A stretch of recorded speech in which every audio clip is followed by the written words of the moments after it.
Sudah dipecat dari Polri, Ferdy Sambo tak lagi di Patsus, dipindahkan ke Rutan Makobrimob.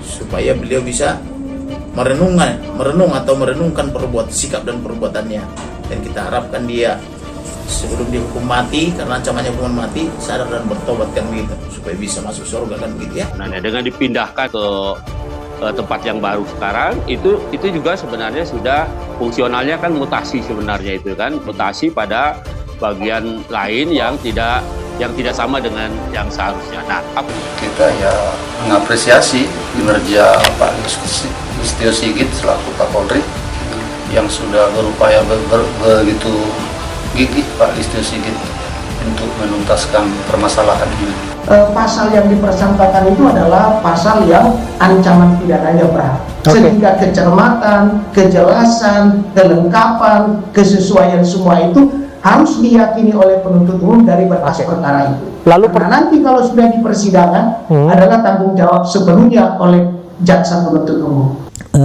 Kasus Sambo ini tidak akan memberikan katakanlah kesempatan yang baik bagi Polri seandainya tidak dimanfaatkan sebaik-baiknya, karena inilah kesempatan untuk memperbaiki bukan hanya kinerja tetapi wajah Polri dari praktik-praktik ilegal, praktik-praktik memperkaya diri, praktik-praktik yang curang atau pembackingan terhadap kegiatan-kegiatan yang bermasalah seperti judi, narkoba dan lain sebagainya. Kesedihan kita adalah memiliki polisi yang bukan pelindung dan pengayom masyarakat, tetapi polisi yang justru menjadi sumber penyakit masyarakat. Mabes Polri tegas menolak banding dari Ferdy Sambo terkait putusan pemberhentian tidak dengan hormat yang dikeluarkan Komisi Kode Etik Polri atau KKIP. Putusan itu pun lantas berpengaruh terhadap lokasi penahanan dari dalam pelaku pembunuhan berencana terhadap Brigadir J tersebut. Kadif Humas Mabes Polri, Irjen Dedi Prasetyo, mengatakan saat ini Ferdy Sambo tak lagi ditahan di tempat khusus atau Patsus Makobrimob Kelapa II, Depok. Namun Ferdy Sambo kini berada di rumah tahanan Rutan Makobrimob Kelapa II, Kota Depok. Rutannya tetap Brimob, tapi sudah bukan Patsus. Kalau Patsus itu karena kode etik, ungkap Dedi saat dikonfirmasi di Jakarta pada Sabtu.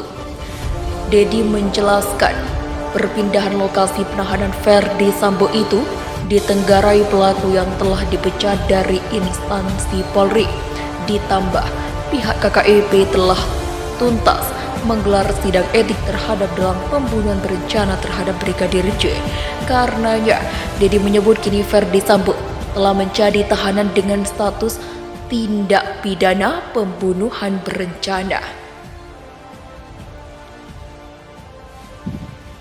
Yang bersangkutan tersangka tahanan kasus pidana 340 sub 338 Jo 55 dan 56 sudah pido atau pidana umum, ungkapnya.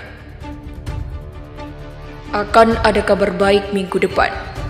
Pengungkapkan kasus pembunuhan berencana Brigadir J yang didalangi oleh mantan Kadif Propam Irjen Ferdy Sambo yang belum menemui titik terang. Adapun soal kasus Ferdy Sambo yang dinilai lambat, Polri ungkap ada kabar baik minggu depan tentang berkas perkara. Kasus yang telah menyita perhatian publik selama 2 bulan terakhir ini seolah tak berhenti menjadi sorotan karena banyaknya fakta-fakta yang kini belum terungkap, seperti motif pembunuhan, serta munculnya kembali terkait adanya dugaan pelecehan seksual yang melatar belakangi pembunuhan dari Komnas HAM. Soal kasus Ferdy Sambo yang dinilai lamban, Polri ungkap ada kabar baik minggu depan. Apa itu? Kepolisian Republik Indonesia atau Polri mengapresiasi kinerja tim jaksa yang meneliti berkas perkara pembunuhan Brigadir J atau Nofriansah Yosua Huta Barat. Sampai saat ini, berkas kasus tersangka pembunuhan Brigadir J belum dinyatakan lengkap atau P21 oleh Kejaksaan Agung. Dalam kasus dugaan pembunuhan berencana Brigadir J ada 5 orang yang ditetapkan sebagai tersangka. Itu mantan Kepala Divisi Propam Polri, Irjen Verdi Sambo, istri Sambo, Putri Chandrawati, Bribka Riki Rizal, Barada Richard Eliezer, dan Kuat Ma'ruf. Penghargaan kepada rekan-rekan Kejaksaan Agung, khususnya jaksa yang ditunjuk untuk meneliti berkas perkara, kata Kepala Divisi Humas Polri Irjen Deddy Prasetyo di Jakarta pada Jumat malam. Menurut dia, mereka bekerja secara maraton dan komunikasi secara intens dengan tim penyidik Direktorat Tindak Pidana Umum Barreskrim Polri.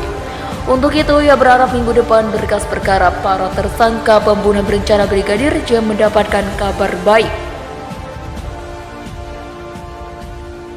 Saya dengar hari libur pun mereka bekerja berkomunikasi secara intens dengan penyidik. Insya Allah, semoga semuanya diberikan kelancaran dan minggu depan kita bisa mendapatkan kabar yang baik. Karena saya tidak mau mendahului apa yang akan disampaikan oleh Kejaksaan Agung, ujarnya.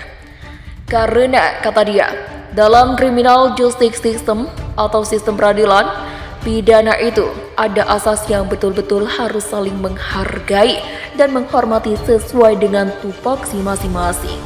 Penyidik fokus pada proses penyidikan kejaksaan. Selain meneliti berkas perkara, juga mempersiapkan proses penuntutan. Demikian juga nanti di persidangan.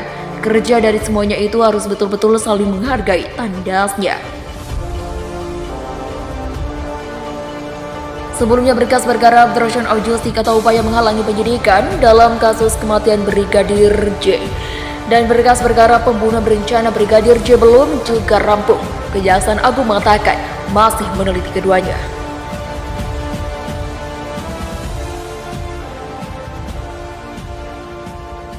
Perkara FS sampai saat ini masih proses penelitian berkas perkara. Ucap Kepala Pusat Penerangan Hukum Kejagung, Ketut Sumedana, kepada wartawan pada Kamis. Ketut berharap kedua berkas kasus ini bisa segera dinyatakan lengkap atau P21. Hal itu agar segera masuk ke tahap 2 guna melimpahkan para tersangka dan barang bukti.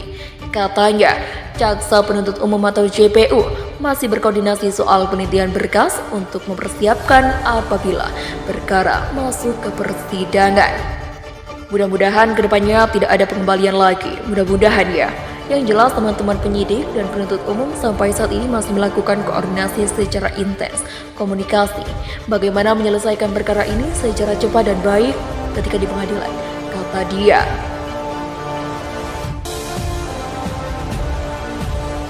Diketahui dalam kasus kematian Brigadir J saat ini Polri saat ini sudah menetapkan 5 orang sebagai tersangka. Mereka adalah Barada Richard Eliezer atau Baradae, Irjen Verdi Sambo, Bribka Riki Rizal, dan Kuat Ma'ruf serta Putri Chandrawati. Kejadian itu bermula pada Jumat saat Baradae diperintah Verdi Sambo untuk menembak Brigadir J. Selain itu, mantan Kadif Propam itu juga diduga merekayasa kronologi kasus pembunuhan seolah-olah terjadi baku tembak antara Baradae dan Brigadir J di rumah dinasnya. Sementara Bribka RR dan KM yang diduga berperan dan ikut membantu serta menyaksikan penembakan Baradae terhadap korban juga terseret menjadi tersangka. Mereka dijerat pasal pembunuhan berencana subsidiar, pasal pembunuhan lewat pasal 340 subsidiar, pasal 338 contoh, dan pasal 55 dan pasal 56 tentang pembunuhan berencana. Tidak hanya itu, sebanyak 97 polisi juga saat ini telah menjalani pemeriksaan oleh tim inspektorat khusus karena diduga melanggar disiplin dan etika saat menangani perkara ini. Dari jumlah itu, 16 polisi diantaranya telah menjalani penempatan khusus di Makobrimob dan Div Propam Polri.